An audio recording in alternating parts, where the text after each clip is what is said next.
Le Seigneur soit avec vous. Évangile de Jésus-Christ selon saint Matthieu.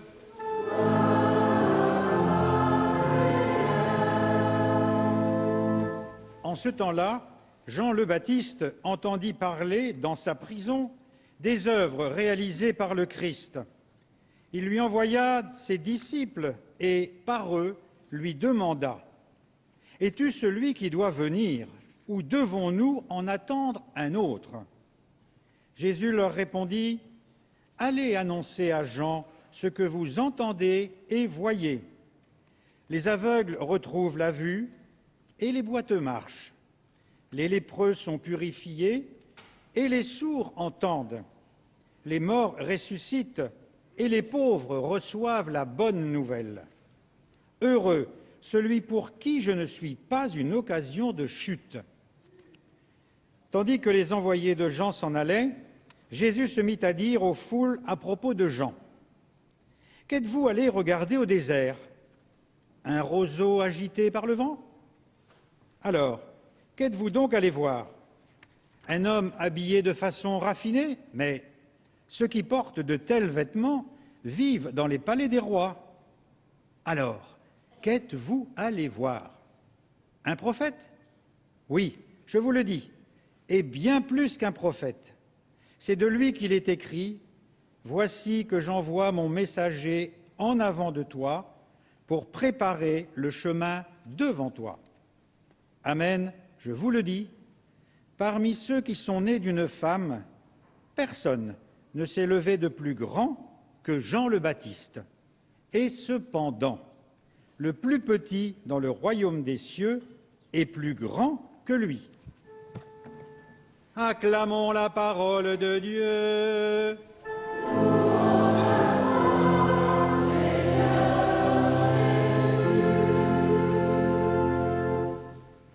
C'est le père René Luc, aumônier d'étudiants à Montpellier, qui prononce l'homélie.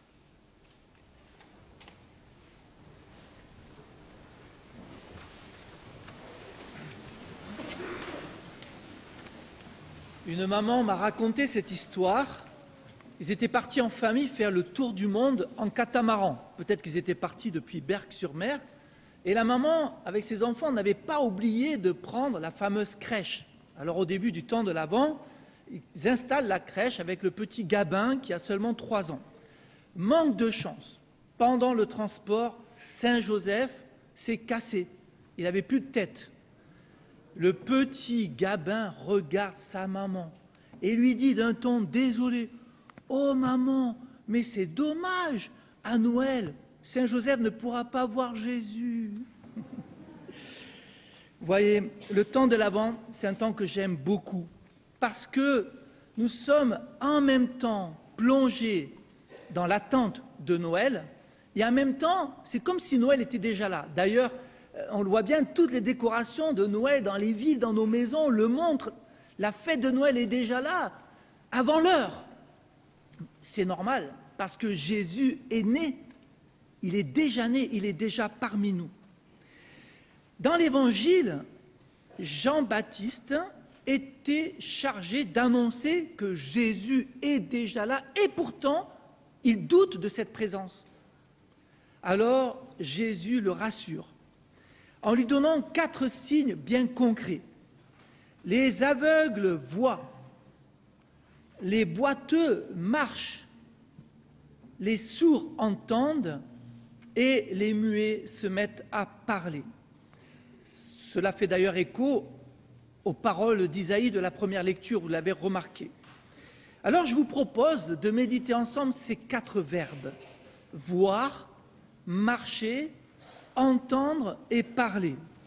Il y a beaucoup de malades parmi nous dans cette église et devant nos postes de télévision. Mais tous, quelque part spirituellement, nous sommes des boiteux, des aveugles, des sourds et des muets.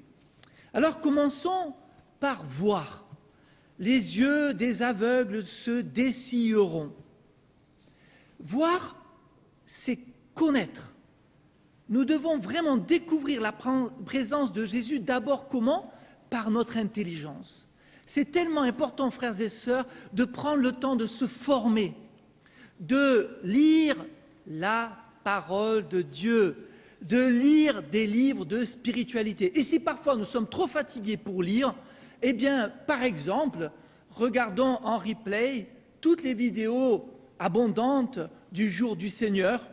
Ce sera mieux que de perdre son temps à zapper sur les écrans, n'est-ce pas? Oui, pendant ce temps de l'Avent, prenons vraiment la décision de nourrir notre intelligence pour voir Dieu. Venons-en à marcher. Le boiteux bondira comme un cerf.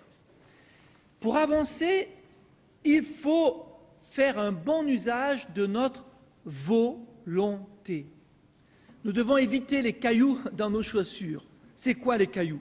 Eh bien, ce sont nos péchés, notre amour-propre, tout ce qui ralentit notre marche et tout ce qui nous fait boiter. Malheureusement, vous l'avez peut-être remarqué, avec le temps, nous nous habituons à cette démarche un peu bancale et nous renonçons à marcher droit. Même si les autres s'aperçoivent que nous boitons, on ne se cache plus. Nous sommes résignés à une vie médiocre. Non, frères et sœurs, ne renonçons pas. Pendant ce temps de l'Avent, confessons-nous, redressons-nous, marchons vaillamment vers le royaume qui vient. Venons à entendre, les oreilles des sourds s'ouvriront. Nous sommes trop souvent emmurés dans notre petit monde. Vous savez, un peu comme les oreilles de nos ados qui sont parfois cadenassées dans les écouteurs. D'ailleurs, pas que les ados, n'est-ce pas? Nous sommes tellement centrés sur nous que nous ne sommes plus à l'écoute des autres. Ou plutôt, nous n'écoutons que ce que nous voulons entendre.